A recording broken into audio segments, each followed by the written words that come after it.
main and or even almost sole source of income. So we are very thankful for the funds that come through from Compass Rose. Those help us to do a lot of work. We are thankful for other grants that we receive, but we do need to do that, and that's going to be quite a task for the new standing committee.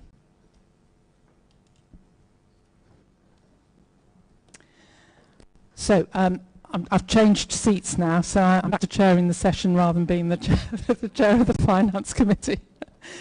So the next thing, I would invite Bishop Anthony to come and give us an update on resolutions.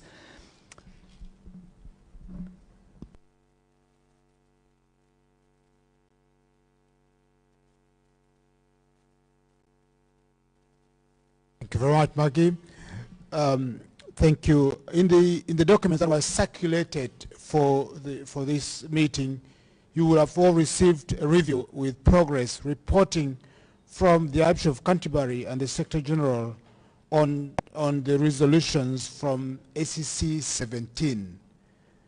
We have used a traffic light system to note progress on any actions that have been undertaken.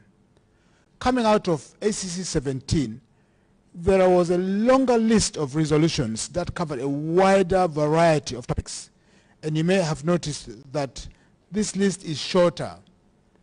As discussed at the meeting of the Standing Committee in September 2022, the Standing Committee can only be accountable for the resolutions that are directly addressed to them, as well as the Archbishop of Canterbury and myself as Secretary General. Going forward, there are action points that will be monitored by the ACO and reported on. The other resolutions that are not featured were directed at either commissions, networks, or the Anglican Alliance, and progress is being monitored by them. For more information on this, please contact the respective secretaries or link directors of the commissions and networks. Thank you.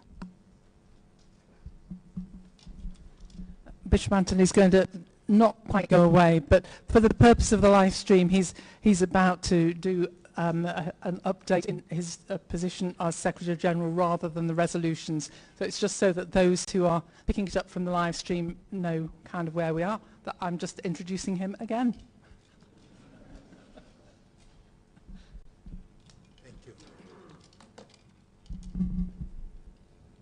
Good afternoon.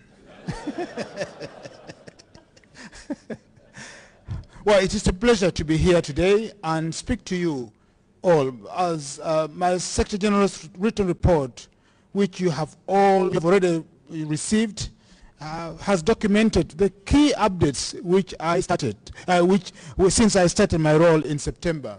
And so today, what I would like to do is to outline some of the key matters related to the internal workings of the Anglican Communion Office, as well as wider matters related to the Communion itself. I'm grateful to those who have supported me as I have settled in, and I am excited for the years that are ahead. In particular, I would like to thank my predecessor, Archbishop Josiah. I learned a great deal from him, his knowledge and wisdom of the Communion. I'm also grateful to the ACC Chair, Archbishop Paul, and the Vice Chair, Maggie. Thank you very much for your continued support. Being Secretary General, you can't do this role without the support from the Chair and the Vice Chair, and also members of Standing Committee.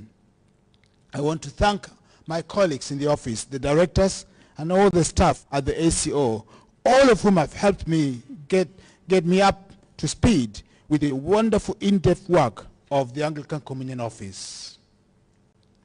I want to give a bit of update on staff. You've already heard from the Vice Chair, something on our staff and the recruitment, actually from the Chair, on the recruitment that we've undertaken. As mentioned in the written report of the Secretary General, we have seen the start of some new directors on our leadership team, as well as some new staff at the ACO.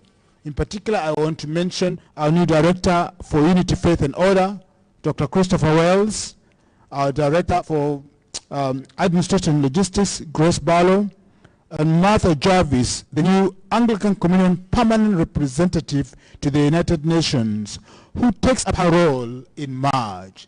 I believe she'll be joining us either today or tomorrow. Within the Secretary General's office, we have the following. Caroline Thompson, we already met Caroline, my private secretary. Tyler Jordan, Events and Trade Officer. Daniela Donko, Governance Officer. Bishop Joe Bailey Wells, who has just been introduced to you, the new Bishop for Episcopal Ministry in the Anglican Communion.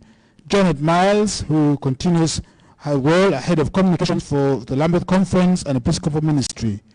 Carrie, who is a support officer for Episcopal Ministry. We are soon recruiting a senior communications manager who has also been appointed, subject to the relevant pre-employment checks. We are hoping that they will be able to start in March. I look forward to the important roles that they will all be playing at the Anglican Communion office as we work to serve the Anglican Communion. We are also seeking to be more intentional to reflect staff's increased experiences in their roles, as well as in their salaries, and considering the annual cost of living salary increase in the United Kingdom.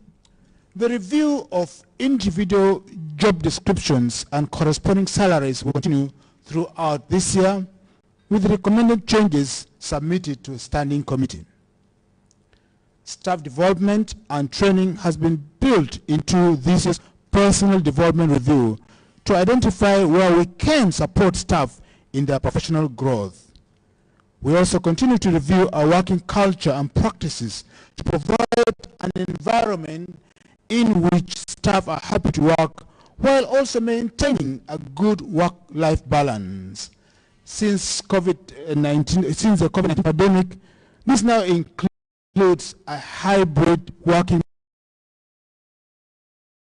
model between the office and home. On the Anglican Communion Strategic Plan, the ACO Strategic Plan shows its strategic direction and priorities. Following on from the ACO review that was referred to earlier, and post-COVID, we will continue to review the strategic plan. I have been reflecting on how we continue to take this forward over the coming years, both through discussions with colleagues internally and externally, as well as through prayer, as I reflect personally on the calls God has placed, on the call God has placed on my heart. I'm pleased to confirm that the outcomes of the Lambeth Conference will also be incorporated into the development and rollout of the strategic plan, and we will update standing committee on the key and relevant amendments to this plan. On a practical level, the offices of the Anglican Communion Office continue to be at St. Andrew's House, and we have renewed the lease from the community of St. Andrews. In 2022, we renewed this lease at a paper contract for a further 10 years until 2032. We are grateful for that we have an opportunity to be able to use the same facility for the next 10 years. A review of the building use and guest house was requested by standing committee. The interim findings were reported last year, in February last year, and I will now be working with colleagues to complete this review and produce a series of recommendations for the new standing committee's recommendation consideration. I want to speak for the next few minutes on the role of the Anglican Communion Office. It's important to reiterate that the Anglican Communion Office is a secretariat of the Global Anglican Communion. It is not the headquarters of the Anglican Communion. Although we are based in England, we are not part of the Church of England. The Anglican Consultative Council is a registered charity in the United Kingdom. which is a completely separate entity to the Church of England, is solved. As Secretary General, my immediate line manager is the chair of the Anglican Consultative Council and not the Archbishop of Canterbury. One of our roles as a secretariat is to support and facilitate the four instruments of the communion. We therefore consult with the Archbishop of Canterbury as president of the ACC as we prepare for a meeting like this, and also as we organize meetings of the primates and the Lambeth Conference, both of which are convened by the Archbishop of Canterbury. We consult with him in his capacity as primus inter pares, not in his role as primate of all England, and the Church of England is served equally alongside the other 42 provinces of the Anglican Communion. I have been made aware of reports regarding the recent decision by the Church of England's General Synod. I would like to address this so that the facts are clear. The Church of England General Synod voted to maintain its doctrine of marriage while enabling prayers of thanksgiving and dedication, and for God's blessing for people in same-sex relationships to be used in Church of England churches if they wish to do so, a decision that awaits further clarification and detail at the next meeting of the General Synod in July. The Archbishop of Canterbury has publicly stated that he will not use these prayers because of his role as a focus of unity for the communion. Contrary to some reports that we have seen, this decision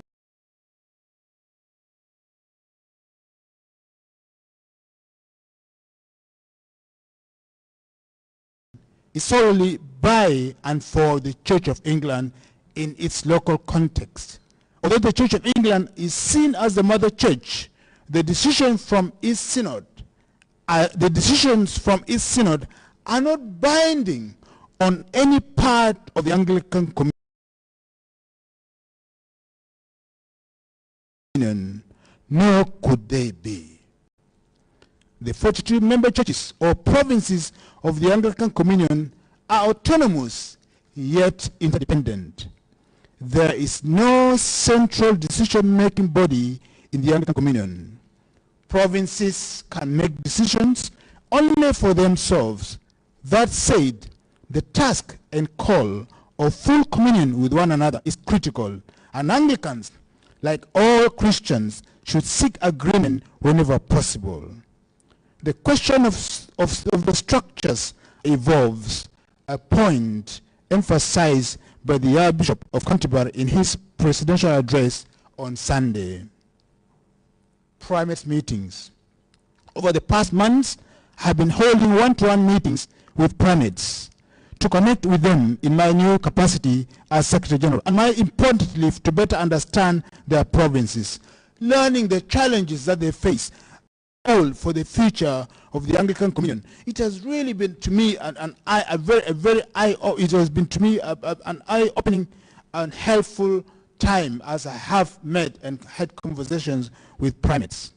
I've also been seeking to ascertain what key events may be taking place in the life of the provinces over the coming months and years, for which my support and my physical presence would be helpful.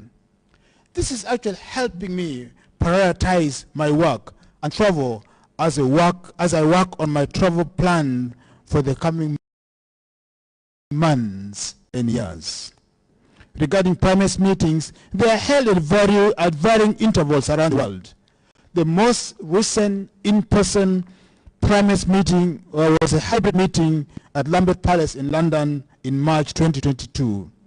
A virtual primates meeting was held in December 2022. The next in-person primates meeting is scheduled to take place in Rome in the spring of 2024. I want to turn briefly also and say something on provincial contributions. I know that the Vice Chair referred to that. But I wanted to mention this in my report. The reason is I have been raising the issue of provincial contributions in my calls with primates. Some have expressed concerns at their ability to provide their contributions given the financial strain on their provinces after the pandemic. We may therefore need to review the allocations of contributions from each province to reflect these concerns. For some of the provinces that have not been able to make contributions, may I request the help of you ACC members from these provinces so that your province can make the contribution. Making this contribution is an indication of your commitment to the Anglican Communion family. I would like to reiterate my thanks and appreciation to all the provinces who have consistently made their contributions to the inter-Anglican budget. This week, we received full payment of contributions from one of the provinces for 3 years, for the year 2020, 2021, and 2022. We're really grateful that they would make this contribution at this time. It made my day when I got the information that they have made their contribution.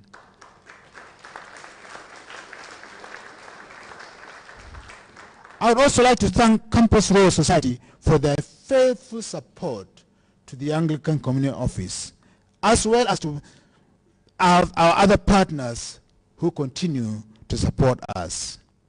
As raised at the Standing Committee on Saturday, I believe it is important for us to have a solid financial position to meet some of the needs within the Anglican Communion. The Lambeth Conference. A key moment in the life of the Anglican Communion last year was the 15th Lambeth Conference. Seeing one of the 4 instruments of the Communion finally happening after 2 years of lockdown and COVID restrictions, and the opportunity to meet face to face was very special. It provided space for prayer, fellowship, and conversations.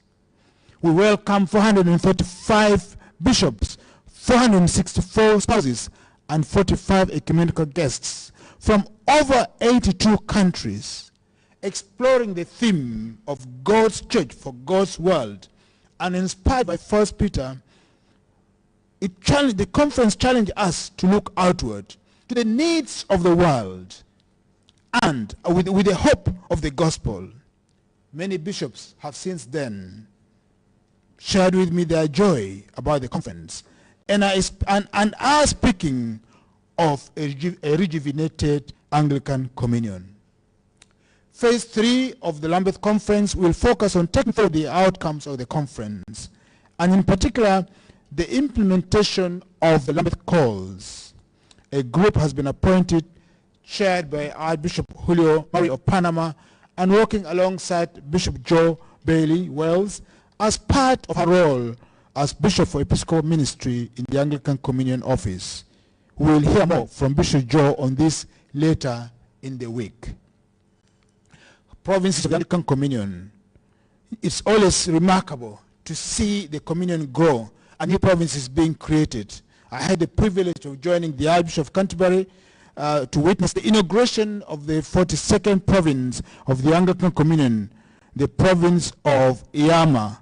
We attended the provincial celebration in Mozambique last November. While we were there, we also had the privilege of visiting Cabo Delgado, the Cabo Delgado region, to see the work of the Anglican Church in Mozambique with ecumenical, interfaith, and UN partners in peace building. A very encouraging trip, challenging at times because of the suffering of some of the people, particularly the displaced and the refugees, but a very, very encouraging time while we were there. The Church of Ceylon is working on the creation of a 3rd diocese, which would enable them to become a new province. This is the last remaining requirement that they will need to fulfill, as requested by a standing committee. We are in touch with Lambeth Palace on this matter. Commissions and networks.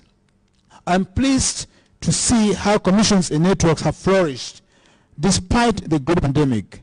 And as I mentioned in the opening session yesterday, 3 new commissions have been established since SC17. The Science Commission, the Evangelism and Discipleship Commission, and the Commission for Theological Education in the Anglican Communion. There have also been two networks that have been revived: the Anglican Health and Community Network and the Anglican the Anglican Youth Network. The launch of these commissions demonstrates that the aims of the Anglican Communion Review, the Anglican Communion Office Review, and restructuring in 2022 and 2021 are being achieved. Mission work, which previously was done from within the ACO, is now owned and extended by these commissions, whose board memberships are nominated by member churches of the Anglican Communion. It was a huge privilege for me to join the newly constituted Inter-Anglican Standing Commission on Unity, Faith and Order, IASCUFO, when they met in Nairobi in December 2022. I shared with them my vision for their work and outlined some of the things that came out of the last Lambeth Conference and the need to be taken forward. Commissions and networks have continued to flourish within the global COVID pandemic, maximizing the opportunities to engage virtually through webinars, newsletters, and resources, including themes of COVID, ecological crisis, and gender governance. Prominence at the Lambeth Conference was given to the work of Safe Church Commission, highlighting the importance of the need for every province to ensure that they have good practices, procedures, and processes in place to keep people safe from harm. There is more work to be done in terms of facilitating greater linguistic diversity and ensuring that commissions and networks reach all parts of the communion. The communion is deeply enriched by and enabled to participate in mission through the commitment, passion, and dedication of hundreds of members who give their time, faith, expertise, funds, stories, and prayers to the commissions and networks. The great 20th century theologian Emil Brunner said that the church exists by mission, just as a fire exists by burning. You will be hearing more from the commissions and networks themselves later on this week. However, I'm encouraged to see the fruitfulness coming out of this, as well as the faithfulness of all those who serve and participate in them. Later on this afternoon, we will be hearing also from Mrs. Caroline Reddy, who will be sharing more on the network for bishop spouses that is being born out of the Lambeth Conference journey. I would like to commend Mrs. Welby and the team on the great work that has been done to foster the fellowship between spouses through COVID and beyond the Lambeth Conference. The Anglican Alliance supported the Communion's global COVID-19 response, which included convening a global task force and regional working groups to identify emerging issues in church models for effective responses, as well as sharing the learning through over 35 regional and global webinars. They also developed an online resource hub with health resources and Bible studies in 4 languages and liaise with the World Health Organizations for briefings for church leaders. They also developed policy and facilitated community advocacy with national governments and the G7 on vaccine equity. I had a number of bishops and primates say how much they appreciated the contribution of the Anglican Alliance during the pandemic. The Communion Forest, a communion-wide movement for ecosystem protection and reforestation, was launched at the 2022 Lambeth Conference. This concept was developed by a working group of eco-bishops, the Anglican Communion Environmental Network, and the Anglican Alliance. The Alliance agreed to take forward the initiative in collaboration with the Anglican Communion Environmental Network as a legacy of the Lambeth Conference. I want to turn now to the recent visit of the Archbishop of Canterbury with the Pope and the Moderator Church of Scotland. I accompanied the Archbishop on this trip about 10 days ago on an ecumenical pilgrimage of peace to South Sudan alongside Pope Francis and the moderator of the General Assembly of the Church of Scotland. This was an incredibly powerful visit, not least as it took place in my home country of South Sudan, but also to see the strength of the global church when it comes together united in Christ, and that peace, reconciliation, and unity that is possible between those who had previously been in conflict. My prayer, and I believe our prayer, is that this visit will result in real and meaningful peace in South Sudan, so that the suffering of the people is brought to an end.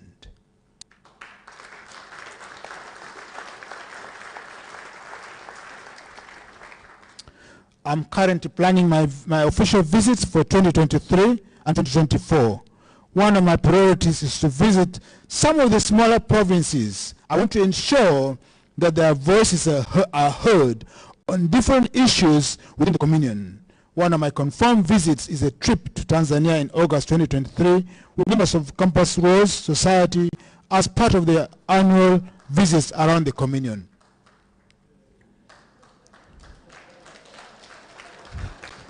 Thank you. Thank you.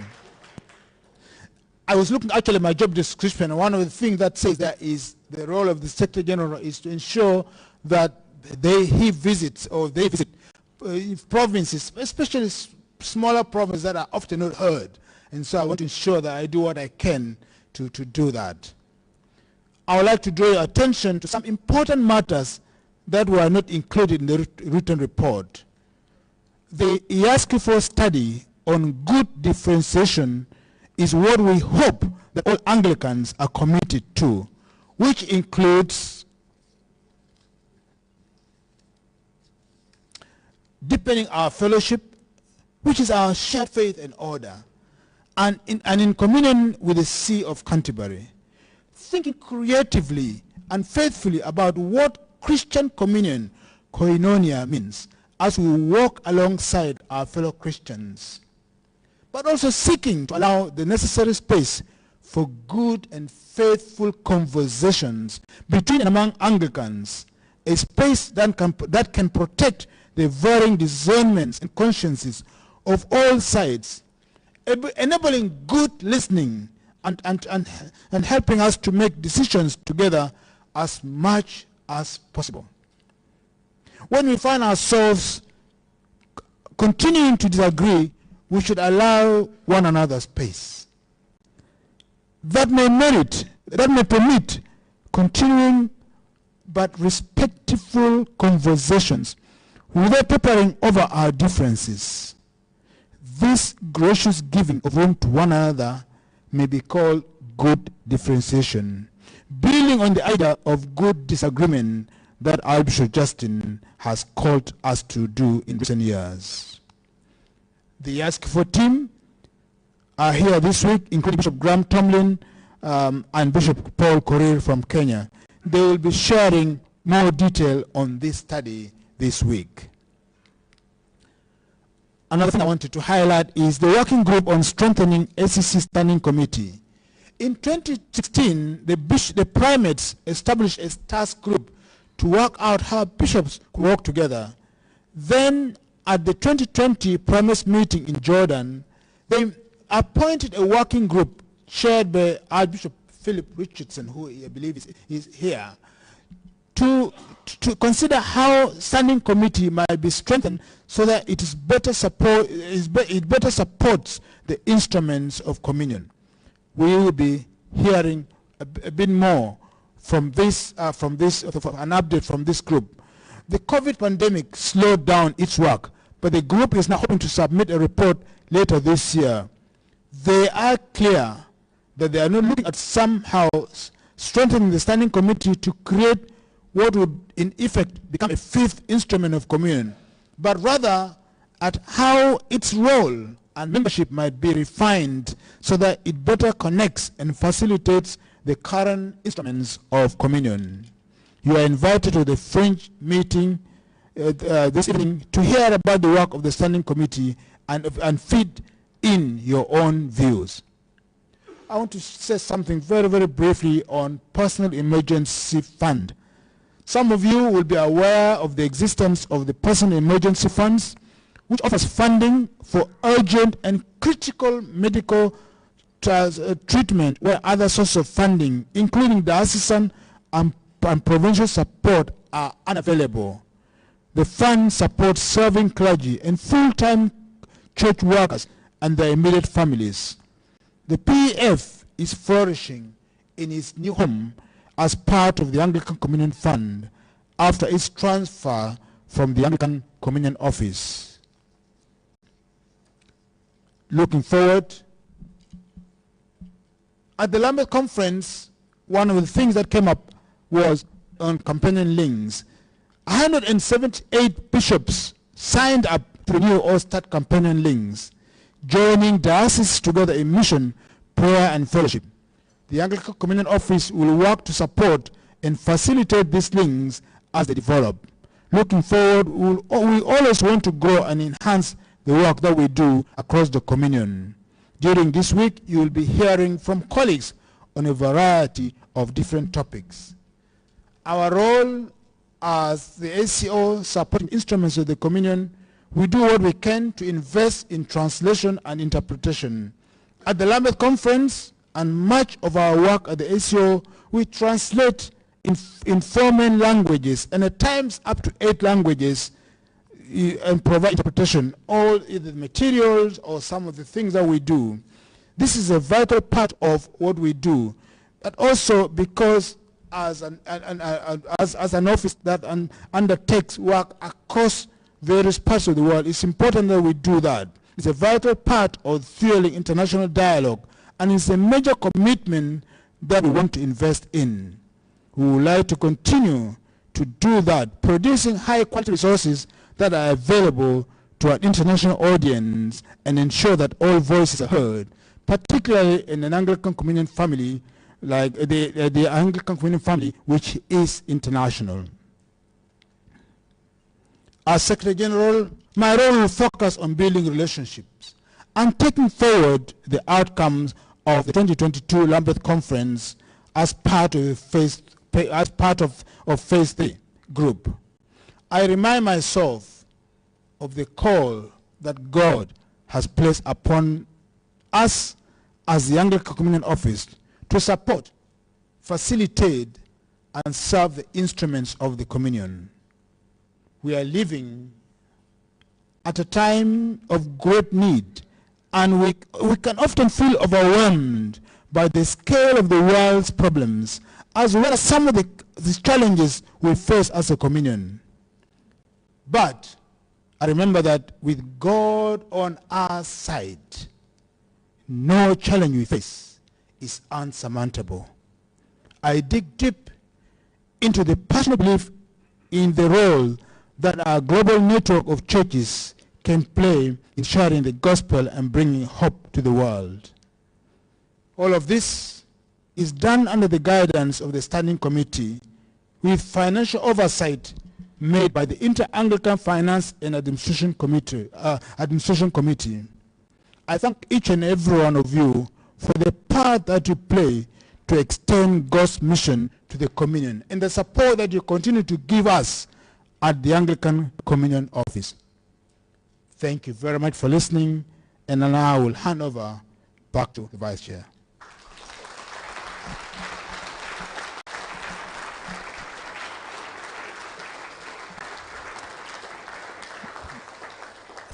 Thank you very much, Bishop Anthony. Could you come back for a moment, please? We will be moving at 3:15 on to doing some work around networks and commissions, but we have got a few minutes before we reach that point. So if anybody has got any questions for the Secretary General, I think we can take a few questions if there are any. It'd be a shame to lose the opportunity. Yes. You'll need to come somewhere where you can be heard. Is there another microphone? I'm going to cause trouble here, aren't I? There's nothing new there then. I'll bring the microphone over. Please give us your name and your province and then ask your question. My name is Maimbo, Primate of Tanzania and the Bishop of Tanga. Mine is not a question, it's just a matter of appreciation and my warm welcome to the General Secretary to Tanzania and the Compass Rose. Thank you very much for your honor.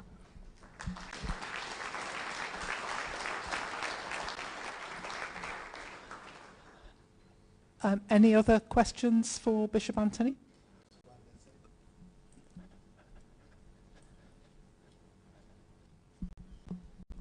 Thank you. My name is Andrew Koo from the province of Southeast Asia.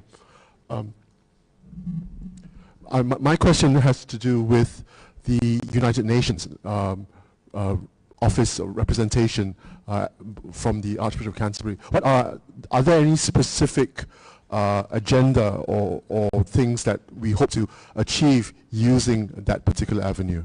Thank you. Now I'm going to leave it to the Secretary General. And I'm going to carry the microphone about. Oh, he needs it. No, sit down. You're chairing. We'll take two questions. Oh, there's one there. Grace. Okay. You can look after that one. Your Grace, take that from Grace. I needed to say that. The environment is a key thing that is important, but also representation and also ensuring that our voice is heard. The previous director and colleagues have worked very, very hard to bring the Anglican Communion as well as other churches to a level in which there is a lot of respect now within the United Nations. And having been to Mozambique, we saw that, where the fact that what we are doing at the local level was appreciated by the United Nations. So those are some of the key things that I will consider. Also, there are a number of meetings that do happen, and our UN office does that. The COP meetings, we are also playing an important role. The recent one in Egypt, we had a very high-level delegation that represented us from across the Communion. So there are aspects of work like that. We are really looking forward to scaling up and ensuring that the regions are all covered in terms of ensuring the work of the UN. Now, I don't know whether our UN person, also the Archbishop's personal representative, whether you want to say something on your role with the Secretary General of the United Nations.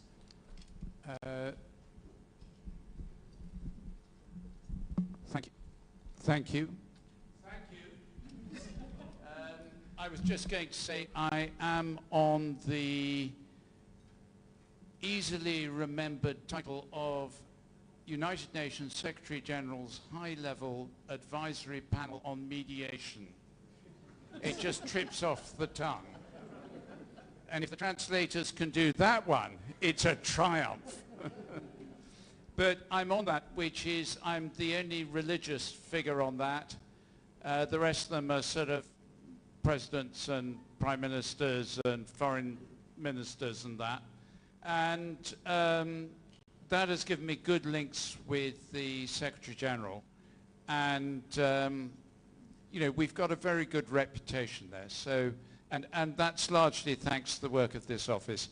And I've now been invited to address the Security Council twice. So it's probably better than it's been in a long time.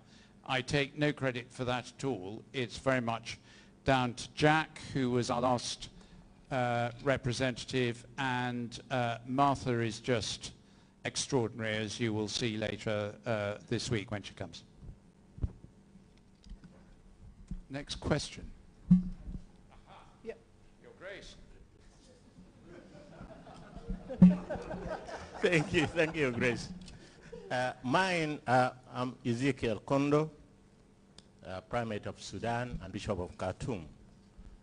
Mine is not a question, but just appreciation. You're talking about the personal emergency fund. And right now, I have an assistant bishop, who is the assistant bishop for Khartoum, who is sick and is in Egypt. Has been there now for 4 months, and it has been supported by this fund. So I want really to appreciate this very much. Thank you.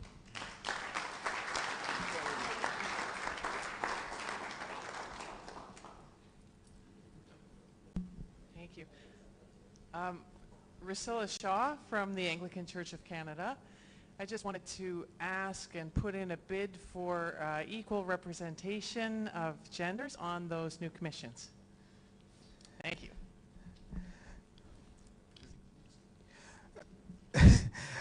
Yes, just to say that I'm not sure whether Mandy is here, our colleague Mandy. Yes, she is here. She always reminds us of the one of the resolutions of ACC, I think is resolution 1331. So yes, we are definitely factoring that in. And when it comes to committees where we have the authority to be able to make appointments, yes, that's possible. There are things that are done through election that, of course, it's hard for us to. But when it comes to appointment of commissions, it's done in appointment of members of commissions is done in consultation with the Archbishop of Canterbury. Appointment of the chairs of these commissions is done by the Archbishop in consultation with the Secretary of the Anglican Communion. So within that, I'm sure that we will do what we can to follow our own resolution 1331. This is the last question now. Good afternoon. Canon Annette Buchanan from the Episcopal Church USA.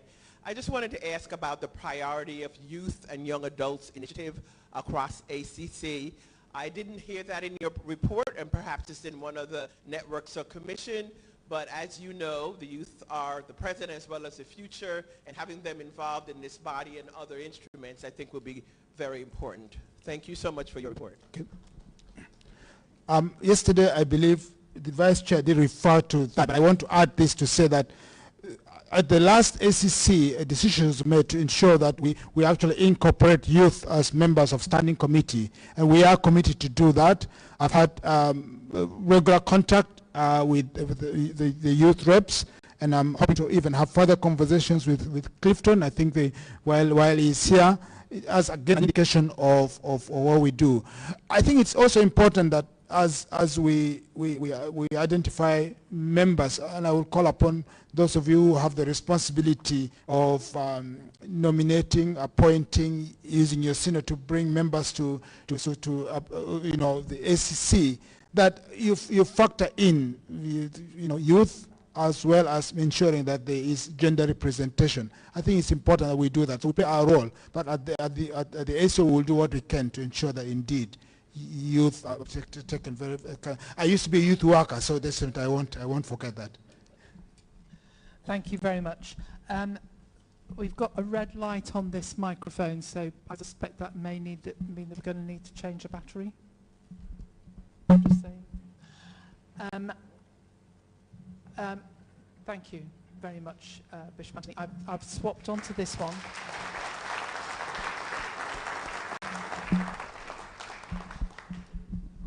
Thank you. And now it's my great pleasure. I suggest you all just at least stand up, turn round and sit down, and then we will be ready for a short session now, which Rachel Parry will be introducing. So Rachel, do come up. This is Rachel's first ACC meeting. She's one of our, not new, but newer members of the team at the ACO.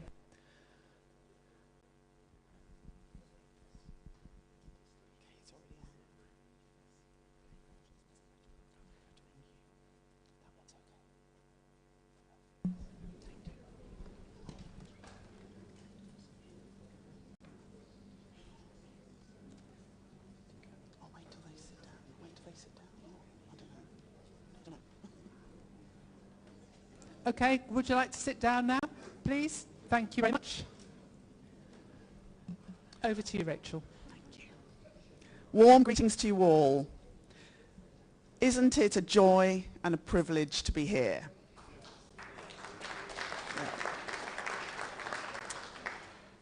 I'm honoured to have an opportunity to address the ACC 18, to highlight and celebrate the commissions and networks of the Anglican Communion. My name is Rachel Parry, and my role is to support the commissions and networks of the Anglican Communion. Commissions and networks embrace the whole communion connect across the regions, and as such are a visible sign of unity. They live out the gospel in their work, which reflects all the 5 marks of mission, and they are a crucial web of multilateral partnerships between bishops, clergy, and lay. They ensure that our diverse and multilingual contexts underpin the mission of the communion and enable collaboration between provinces. They live out the reality of our interdependence in the body of Christ and are a deep expression of our yearning for fellowship, mutuality, learning, and solidarity, and joining in with what God is already doing together. Many of you will know that there is a long tradition of commissions and networks being present at meetings of the ACC. As I was reminded yesterday by a long-standing network leader, ACC members, rightly, come and go, while commissions and networks keep coming back. And indeed, many ACC members are also members of commissions and networks, which is wonderful. Even some ACC standing committee members are members of commissions and networks. So throughout this week, contributions from commissions and networks are integrated across the programme, which has already begun this morning, so that the focus and mission is part of shaping the conference theme of the 5 marks of mission. As you know, a number of representatives of commissions and networks are already here. You've heard from some this morning, and also more will be arriving throughout the week. So there will be ongoing opportunities to follow up areas that you may wish to know about more. You will have seen that there are some resources outside in the coffee area. We were all, of course, limited with what we could bring in our suitcases, so it just shows a glimpse of the big picture. I want to take this opportunity to pay tribute to all Commission and Network members. It is through their dedication and hard work, their commitment and passion, and their vital contributions in energizing, leading, and collaborating across the communion that commissions and networks are enabled to be creative expressions of mission. You inspire and challenge us with what is possible when we join hands across the communion. For all ACC members, please can I encourage you to seek out Commission and Network members this week to find out more, and feel free to ask me too. As was already mentioned yesterday in Bishop Anthony's speech, there are some other new networks which are becoming established. You will hear more about the Anglican Schools Network tomorrow. For now, it is my pleasure to introduce Mrs. Caroline Welby, who will come and share about one of the newest networks being created. And we're on a bit of a race with the pairing of the thing. Have you got some slides? There's a bit of a race on to see whether we can get the computer paired and therefore get the visuals on the screen, I think. You might have to... I saw the message at the bottom saying it was pairing. You might have to suffer me just speaking. I will try and be quick. But hopefully, you have already seen some photographs of the spouses at the Lambeth Conference. It's a real pleasure to be able to reflect with you a bit on the experience of the conference for spouses, and to talk about the Spouses Network. You may or may not know that in the past, spouses have come to the Lambeth Conference but have attended a separate spouses conference which ran alongside. And there wasn't very much overlap. Having visited much of the communion since he became Archbishop, and I have had the privilege often to go with him, Archbishop Justin decided to invite spouses to attend the conference along with bishops. And that is in recognition of the enormous responsibilities and burdens that many shoulder, and the huge contribution to the life of the church that they bring. And also in recognition and appreciation of the cost that episcopal ministry, and might I say also clergy ministry, has on the family, something which is very, very often borne principally by the spouse. 464 spouses, as Bishop Anthony has already said, took part in the Lambeth Conference, alongside 635 bishops. And the spouses were able to participate in worship services, Bible expositions, plenary sessions, and seminars on a wide range of topics. We also met in our own venue, and as we gathered, it felt a little bit like a foretaste of heaven. Sure, we had a problem with language, but we didn't know one another well. We did not understand one another's cultures. We did not know what kind of church one another came from or what one another's positions were on certain issues.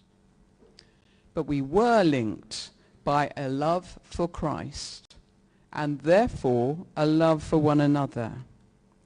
And we came willing and prepared to learn from one another and to grow closer to one another. As far as language groups allowed, spouses were in cross-provincial table groups from the beginning of the spouses' retreat, and they remained in those groups throughout the daily Bible studies and the plenaries throughout the week. And that meant we had an opportunity to get to know one another well and to share more closely. And in many cases, the fellowship has continued via table groups, via WhatsApp groups from the tables and email. And informal networking is already taking place.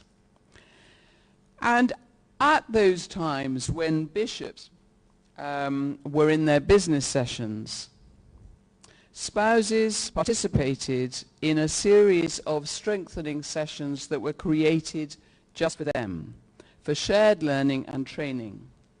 They were structured around three themes: leadership, community, action, and personal well-being. And those resources that were developed and given and shared at the Lambeth Conference were available for spouses to use with others when they returned home. One of our English spouses commented at the end of the conference that she wished she had known what the Lambeth Conference would be like beforehand.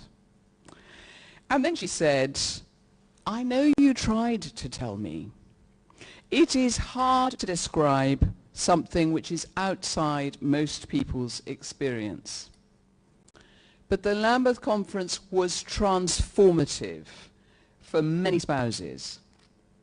Through attending the conference, spouses gained a sense of connectedness and a greater awareness of the Anglican Communion." That is what that spouse was talking about.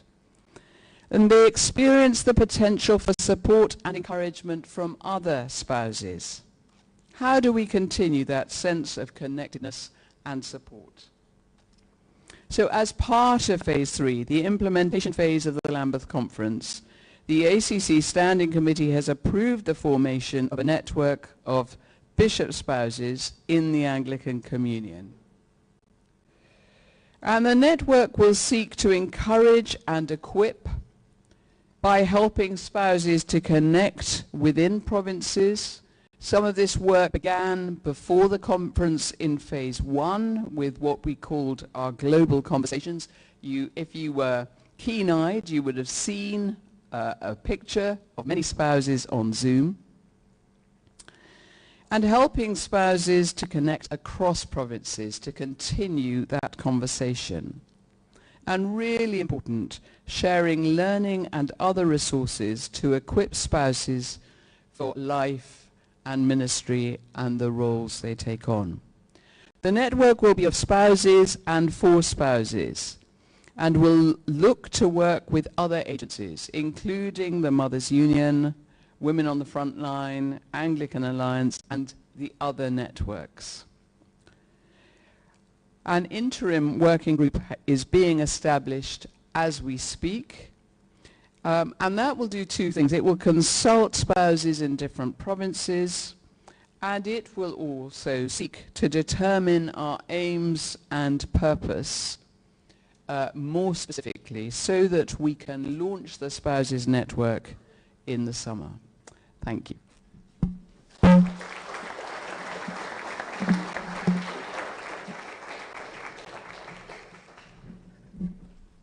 Thank you very much. Thank you to those who managed to get the slides up on the screen. It's a challenge that happens in many parish churches on a weekly basis, and it's quite stressful if you're the person at the end who's trying to do it and you feel that stress of, it's not happened yet, oh no, oh no. I would like to encourage you that when people are in that position, it doesn't help if you go and try and talk to them. Just let them be and let them focus. It's very. My husband does it at church. It's a very stressful job. It's the most stressful thing he does is the slides on Sundays. Before we go to tea, I have a notice from Darren. Please note that if you want to submit a resolution on the first or second mark of mission, so that's yesterday's discussions and today's discussions, including the ones we haven't finished having yet today, then the deadline for that is 8 p.m. So 8 p.m. for any resolutions on today's business or yesterday's business. So I invite you now to go and have some refreshment. We will start promptly at 4 o'clock. So even if there's only 3 people in the room, we will start at 4 o'clock. Okay?